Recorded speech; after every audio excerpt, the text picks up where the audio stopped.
What is up, everybody? Random Random Man here, bringing you my review for the film adaptation of Gone Girl, which stars Ben Affleck, Rosamund Pike, Neil Patrick Harris, Tyler Perry, and Carrie Coon, and is directed by David Fincher. Now, the plot, which of course is based off of the novel the same name and is written by Gillian Flynn, follows Nick Dunn, played by Ben Affleck, a seemingly ordinary guy who, on the morning of his 5th wedding anniversary, finds that his wife, Amy, played by Rosamund Pike, has gone missing, which launches a full-scale investigation on the search for his wife, and leaves one big question. Did Nick have anything to do with his wife's disappearance? Now, I didn't read this book that the movie is based off of, nor did I initially buy into all of the excitement that was surrounding this movie. Until a week ago, when I barely saw the trailer to this film, and I was like, hey, another David Fincher mystery flick? I'm in, since I am very respectful towards the director's work, as he did direct my favorite movie of his, The Social Network, which was my favorite mainly for the fact that it's so deviant from his other movies. But now that he's back doing mystery thrillers, is this considered one of his best? Let's run down the whole thing. Ben Affleck has had a spotty acting history, not helped by the fact that he's under heavy scrutiny for being cast as Batman in Batman vs. Superman: Dawn of Justice, which I've always thought he was right for in the role, but now that I've seen his performance here as Nick, that just further cements him being set up as a great Batman and Bruce Wayne, as all of his actions, mannerisms, and the way he interacts with other people is just fantastic, and is definitely the right setup towards what he can do as an actor, but also what's going to happen later down the line in his future acting career, as this here was just an all-around superb performance.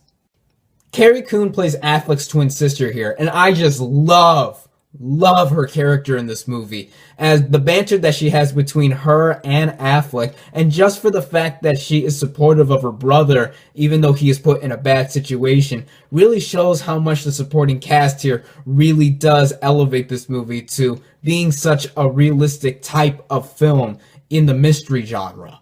Yes, the supporting cast here is stellar. Tyler Perry does a great job playing as Affleck's attorney, while adding the right amount of sense of humor that is dark, but does cause the audience to chuckle here and there as to how he approaches a missing persons case as distinct as this one, especially since he does all of this without having to dress up in drag, which is a definite plus. Neil Patrick Harris also does a serviceable job here, playing an old flame of Amy's, and shows that a TV comedic actor such as he is can also do dramatic film roles such as these, even if they are small, and be a great addition to the cast. Special mention also has to be given to Kim Dickens and Patrick Fugit, who play a detective and a police officer respectively, who are just clamoring for answers from Affleck and his cohorts as to if he is really involved in his wife's disappearance, and they do so with snarky yet very well executed performances as well. But the one character I have yet to mention still is Rosamund Pike as Amy, and let me just say, wow. I have never seen her in any other movie prior to this one, and let me just say that if she does not get any accolade recognition this upcoming award season, it will be such a crime, as her performance as the Gone Girl herself is insane and devious for all of the scenes that she is given, and is definitely the best part of this movie, as with her and the rest of the cast here, this is a very well assembled cast that really does play off of each other well and are just memorable performances in their own right.